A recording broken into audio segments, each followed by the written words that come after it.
Welcome to లాలనర్. ఈ వీడియోలో మనం ఈరోజు ముఖ్యమైన లీగల్ టాపిక్ గురించి తెలుసుకోబోతున్నాం. యాంటిసిపేటరీ బెయిల్ ప్రొసీజర్ గురించి ఈ వీడియోలో తెలుసుకున్నాం.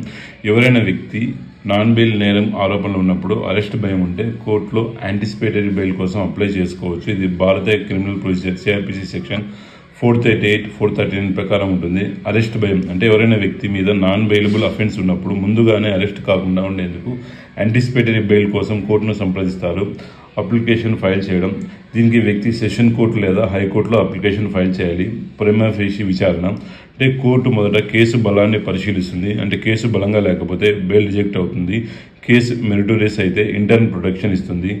ఇంటర్న్ ప్రొటెక్షన్ అనేది తాత్కాలిక రక్షణ. అంటే పోలీస్ వెంటనే అరెస్ట్ చేయలేరు. ఫైనల్ హియరింగ్ తర్వాత కోర్టు చివరి విచారణ చేస్తుంది. నిందితుడు పారిపోవడనే రిస్క్ ఉన్నా లేదా సాక్షులను బెదిరించే అవకాశం ఉందా అనే అంశాలను పరిశీలిస్తుంది. కోర్టు నిర్ణయం ఎలాంటి ప్రతికూల పరిస్థితులు లేకపోతే బెయిల్ గ్రాంట్ చేస్తుంది. రిస్క్ ఉన్నట్లయితే బెయిల్ రిజెక్ట్ చేస్తుంది. లీగల్ రిఫరెన్స్ ఈ ప్రక్రియ మొత్తం సిఆర్పిసి సెక్షన్ 438 మరియు 439 కింద వస్తుంది. ఈ వీడియో మీకు ఇన్ఫర్మేటివ్గా అనిపిస్తే please subscribe my channel. Thank you for watching. జై హింద్.